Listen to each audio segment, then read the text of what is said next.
এডমিন্সের সকল প্রিয় ছাত্রছাত্রীকে আরো একটি ভিডিওতে স্বাগত। আজকে আমরা ভৌত বিজ্ঞানের দশম শ্রেণীর আলো অধ্যায় থেকে একটি প্রশ্ন পড়ে নেব। তাহলে কোন টপিকের সেটি হচ্ছে গোলীয় দর্পণে আলোর প্রতিফলন। এই টপিক থেকে কি প্রমাণ করব অবতল দর্পণের সাহায্যে দেখাও F=r/2। ভৌত বিজ্ঞানের এই আলো অধ্যায়ের এটি খুব ইম্পর্টেন্ট একটি প্রশ্ন। সেটি F=r2 হয়, অর্থাৎ কি ফোকাস দৈর্ঘ্য এবং ব্যাসার্ধের অর্থাৎ বক্রতা ব্যাসার্ধের মধ্যে কি সম্পর্ক। এই প্রশ্নটা ভীষণ ইম্পর্টেন্ট। তাহলে সম্পর্কটা কি? F=r/2, অর্থাৎ ফোকাস দৈর্ঘ্য কতটা হয়? বক্রতা ব্যাসার্ধের অর্ধেক। এইবার সেটা প্রমাণ করব। তাহলে প্রথমে এটা প্রমাণ করার জন্য একটা অবতল দর্পণ নিয়ে নিচ্ছি। অবতল দর্পণটা কি? MPM ড্যাশ, এটা হচ্ছে অবতল দর্পণ। অবতল দর্পণটা হচ্ছে MPM ড্যাশ। এইবার ভালো করে বলে দিচ্ছি, এই অবতল দর্পণের জন্য আমি কোন রশ্মিকে ব্যবহার করবো? এটা উপাক্ষীয় রশ্মি। উপাক্ষীয় রশ্মি এবং প্রান্তীয় রশ্মি কি তোমরা জানো? উপাক্ষীয় হচ্ছে অর্থাৎ অক্ষের খুব কাছে যে রশ্মি থাকে তাকে বলা হয় উপাক্ষীয় রশ্মি, আর যতটা প্রান্তের দিকে সরে আসে অর্থাৎ কি অক্ষের থেকে যতটা সরে আসে সেটাকে বলা হয় প্রান্তীয় রশ্মি। তাহলে উপাক্ষীয় রশ্মির জন্য এটা আমরা প্রমাণ করব।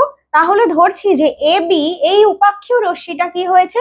এই AB রশ্মি আপতিত হয়েছে কোন বিন্দুতে? B, দর্পণের B বিন্দুতে। এবার সেটা আপতিত হয়ে কোন রাস্তায় চলে গেছে? এই যে BF, এইটা পেরিয়ে চলে গেছে এই রাস্তাটায়। তাহলে এবার ভালো করে দেখো, আমরা কি জানি যে অবতল দর্পণে যখন প্রধান অক্ষের সঙ্গে সমান্তরালে কোনো রশ্মি আপতিত হয় তখন সেটা কি হয়? ফোকাস, মুখ্য ফোকাসের মধ্যে দিয়ে পাস করে বেরিয়ে যায়। অর্থাৎ তাহলে এই F বিন্দুটা কি? মুখ্য ফোকাস, F পয়েন্টটা। এরপর কি দেখতে পাচ্ছি আমরা? এরপর আমরা জানবো কি এর বক্রতা ব্যাসার্ধ কোনটা। বক্রতা ব্যাসার্ধ হচ্ছে এই বক্রতা কেন্দ্র কোনটা? এই C হচ্ছে বক্রতা কেন্দ্র, এবং এই CP এইটা হচ্ছে বক্রতা ব্যাসার্ধ, অর্থাৎ কেন্দ্র থেকে আরেকটা বৃত্তের যে কোনো ছেদ বিন্দুর। তাহলে CP হচ্ছে এর বক্রতা ব্যাসার্ধ। আর এইখানে Fটা এখান থেকে তাহলে দেখে নি মেরু কতটা? এই দর্পণের এই মেরু থেকে এই যে মুখ্য ফোকাস পর্যন্ত এইটুকু ডিস্টেন্স কি? এইটুকু ডিস্টেন্স হচ্ছে ফোকাস দৈর্ঘ্য বা মুখ্য ফোকাসের দৈর্ঘ্য। তাহলে বোঝা গেল কোনটা বক্রতা দৈর্ঘ্য আর কোনটা মুখ্য ফোকাস। তাও লিখে দিচ্ছি যাতে অসুবিধা না থাকে।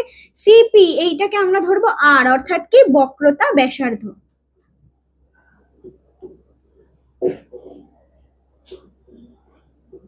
এবং তারপর আরো কি দেখতে পাচ্ছি? বললাম যে এই PF, এটাকে আমরা কি ধরবো? কি ফোকাস দূরত্ব, যেটাকে ধরবো F।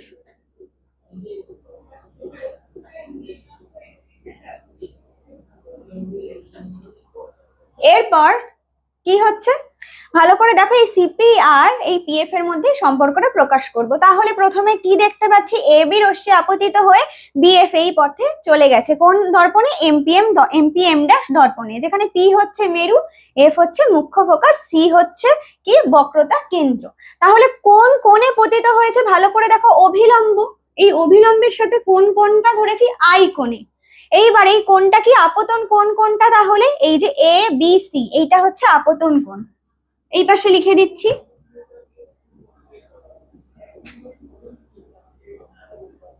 আপতন কোণ কোনটা হচ্ছে? তাহলে এই ABC। এইবার এখানে প্রতিফলন কোণ কোনটা ভালো করে দেখো।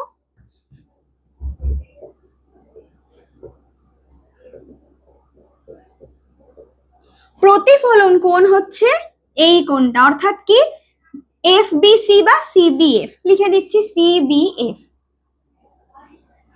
এইটা হচ্ছে প্রতিফলন কোণ। এবার ABC আর CBF কি হবে? সমান হবে। কেন? আমরা জানি আপতন কোণ এবং প্রতিফলন কোণ হয় সমান।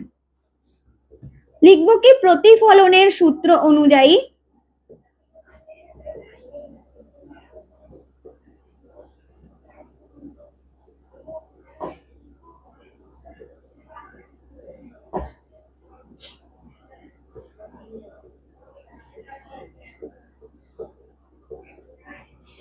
আপতন কোণ আর প্রতিফলন কোণ সমান হয়।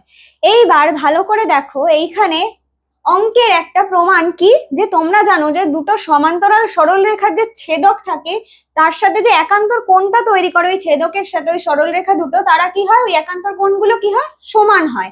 তাহলে এইখানে ভালো করে দেখো, এবি আর সমান্তরালকে এই যে সিপি, এই সিপি আর এবি যেহেতু সমান্তরাল, সেখানে কি হচ্ছে, এই বিসি এইটা কি হচ্ছে, এই যে লম্বটা অভিলম্বটা এটা কিন্তু ছেদক হিসেবে কাজ করছে। তাহলে কোণ এবিসি ইজ ইকুয়াল টু কি লিখতে পারবো, কোণ বিসিএফ। এইবার ভালো করে দেখো, এখান থেকে দুটো পেলাম কি কোণের সম্পর্ক, একটা হচ্ছে এবিসির সাথে, অর্থাৎ কোণটা ভালো করে দেখো, এই যে এই এবিসির সাথে এইটা সিবিএফটা কি হচ্ছে, সিবিএফটা সেম হচ্ছে, সমান হচ্ছে। সেই রকমই কি হলো, এই এবিসির সাথে আবার এই বিসিএফটাও সেম হচ্ছে। তাহলে দুজনেই যদি এর সাথে সেম হয় তাহলে এরা দুজনও একে অপরের সাথে সমান হবে।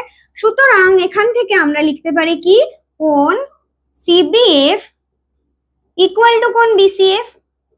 এইবার ভালো করে তোমরা জানো যে কোন ত্রিভুজের দুটো কোণ সমান হয়, সেটা হচ্ছে সমদ্বিবাহু ত্রিভুজের। সমান দুটো বাহু অপর যে তৃতীয় বাহুর সাথে যে কোণটা তৈরি করে সেইটা কি হয়, সেই কোণ দুটো হচ্ছে সমান হয়। অর্থাৎ এইখানে দেখো, এই বাহুটা আর এই বাহুটার সাথে কোণ তৈরি করেছে, এই যে বিসি বাহুর সাথে সিএফ এবং এফবি কোণ তৈরি করেছে, এই কোণটা আর এই পাশের এই কোণটা সমান। তাহলে কোন দুটো বাহু সমান হবে, ভালো করে দেখো, এই বাহুটা আর এই বাহুটা। সুতরাং এটা কি বেরোচ্ছে, এই বিসিএফ একটি সমদ্বিবাহু ত্রিভুজ।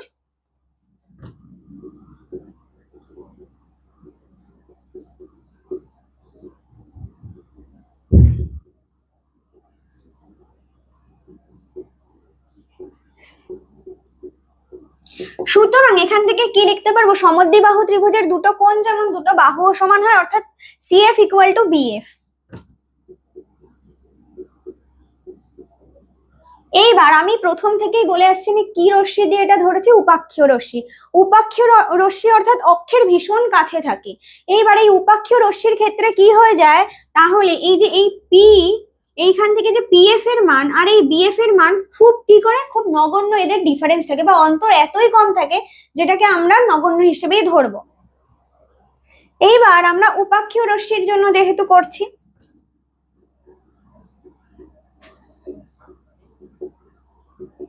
উপাক্ষীয় রশ্মির ক্ষেত্রে কি হয়, উন্মেষ কম হয়, অর্থাৎ কি হয়ে যাবে, এই যে বিএফ এবং পিএফ হয়ে যাবে সমান।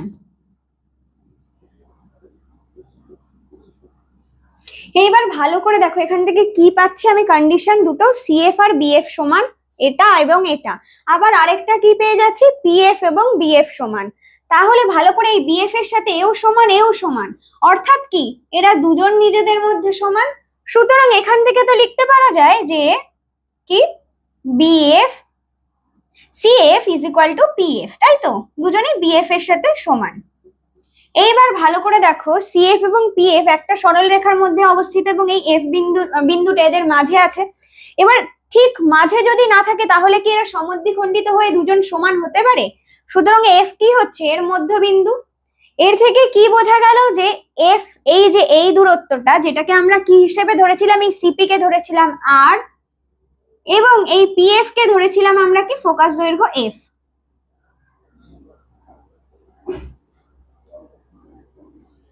এবং এই টোটালটা ছিল কি, আর ছিল, তাই তো। তাহলে এখান থেকে সিএফ ইকুয়াল টু পিএফ, অর্থাৎ কি এই সিপিটা, সিপি মানে কি ভালো করে দেখো, সিপি মানে সিএফ যোগ পিএফ, অর্থাৎ এখানে দুবারই কি আছে, সিএফ যোগ পিএফ আছে। তাহলে আমি লিখে দিতে পারি এরা দুজন যেহেতু সমান, পিএফ প্লাস পিএফ, তার মানে 2পিএফ। এইবার দেখো, সিপি ধরেছিলাম কাকে, আর কে, এফ কে ধরেছিলাম কি 2 গুণ পিএফ ছিল এফ। সুতরাং এখান থেকেই আমরা লিখতে পারি যে F is equal to R by 2।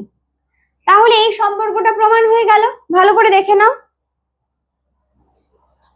তাহলে অবতল দর্পণের সাহায্যে যদি এটা দেখাতে বলে তাহলে খুব সহজেই তোমরা এটা দেখাতে পারবে। আজকের ভিডিওটি এই পর্যন্তই। ভিডিওটি কেমন লেগেছে অবশ্যই কমেন্টের মাধ্যমে জানিও। এইরকম আরো শিক্ষামূলক ভিডিও পেতে আমাদের ইউটিউব চ্যানেল এডুইন্সকে সাবস্ক্রাইব করবে। এছাড়াও আমাদের ফেসবুক পেজটি হলো এডুইন্স, সেটিকে লাইক, কমেন্ট ও শেয়ার করতে ভুলো না। ধন্যবাদ। Eduins, learn, grow, succeed.